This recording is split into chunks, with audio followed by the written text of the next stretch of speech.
Mga kapatid na nananampalataya sa Allah subhanahu wa ta'ala, alam ba ninyo ang ibig sabihin ng kalimatut tauhid?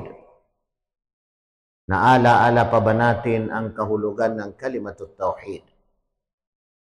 Ang kalimatut tauhid, mga kapatid, ay ito yung pagsasabi ng la ilaha illallah. Isang salita patungkol sa kaisahan ng Allah subhanahu wa ta'ala. Ang salitang ito, mga kapatid na nananampalataya sa Allah, ay tinatawag na kalimatun najah. Ibig sabihin ay salitang magiging dahilan ng kaligtasan. Kaligtasan ng tao. Ito rin ay tinatawag na panghuling kasiyahan na kapag nabigkas ng tao ay ibig sabihin ay maliligtas siya mula sa impyernong apoy at magtatagumpay siya patungo sa paraiso. Tingnan ninyo, mga kapatid na nananampalataya sa Allah subhanahu wa ta'ala, ang sinabi ni Propeta Muhammad sallallahu alaihi wasallam, man kana akhiru kalamihi la ilaha illallah dakhala al-jannah. Ang sino mang ang kanyang huling masabi, huling mabigkas, huling masambit ang la ilaha illallah, dakhala al-jannah, ay makakapasok sa paraiso. Tingnan ninyo, mga kapatid na nananampalataya sa Allah, assurance na ibinigay sa atin ni Propeta Muhammad sallallahu alaihi wasallam bilang mga Muslim, na huli nating mabanggit ang la ilaha illallah, ay siguradong tayo ay makakapasok sa paraiso. Mga kapatid na nananampalataya sa Allah, ang kahulugan ng la ilaha illallah, la ma'buda bihaqqin illallah wahdahu la syarika lah. Walang karapat-dapat na pag-ukulan ng pagsamba maliban na lamang sa Allah. Tunay, katotohanan na siya lamang ang karapat-dapat na sambahin.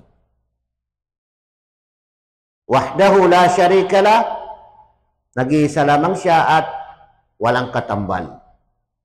Dahil dito, mga kapatid na nananampalataya sa Allah subhanahu wa ta'ala, ay kabilang sa kahalagahan nito ay tinatawag din ito na kalimatun tayyibah, isang mabuting salita. Bakit, mga kapatid na nananampalataya sa Allah, isang mabuting salita na kung titingnan natin ang paghahalin tulad ng Allah subhanahu wa ta'ala na nabanggit sa banal na Quran, na ito ay hinalintulad niya sa isang punong kahoy, na sinabi ng Allah subhanahu wa ta'ala, alam tara kayfa daraba Allahu mathalan kalimatan tayyibah kashajaratin tayyibah asluha thabitu wa far'uha fis sama.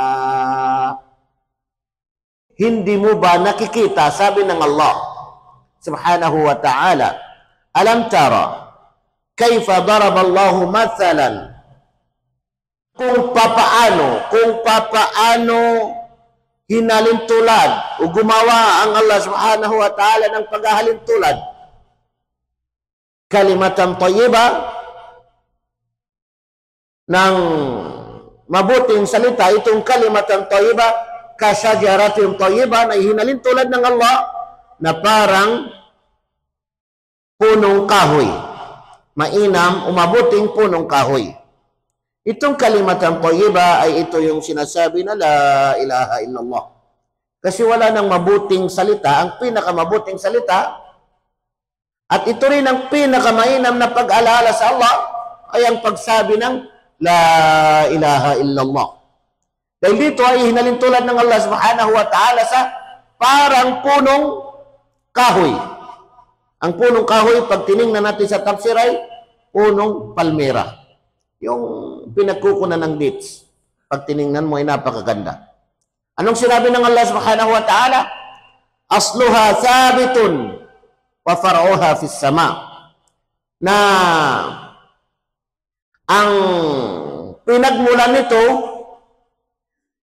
ang ugat nito ay matatag. Wa far'uha fis sama. At ang kanyang mga sanga ay nasa kalangitan. Anong ibig sabihin nito, mga kapatid na nananampalataya sa Allah? Napakatalinghaga. Ito ay makikita natin na ibig sabihin ay ang isang taong mananampalataya. Yaqulu la ilaha illallah. Magsasabi ng la ilaha illallah. Walang ibang Diyos na dapat sambahin maliban sa Allah. At ito ay matatag sa puso ng isang taong mukmin. Dahil dito ay parang punong palmira na matatag at napakagandang tingnan. Kasi yung gawain ng isang taong mukmin, isang taong mananampalataya ay itataas doon sa kalangitan. Doon sa taas. Yung taong mananampalataya, mga kapatid na nananampalataya sa Allah subhanahu wa ta'ala, napakagandang tingnan. Ang kanyang pananalita, ang kanyang mga gawa, ang kanyang mga kilos, lahat napakagandang tingnan. Dahil konektado siya doon sa Allah subhanahu wa ta'ala. Ang kanyang mga ginagawa ay para sa Allah subhanahu wa ta'ala. Ano ang mainam nating gawin, mga kapatid?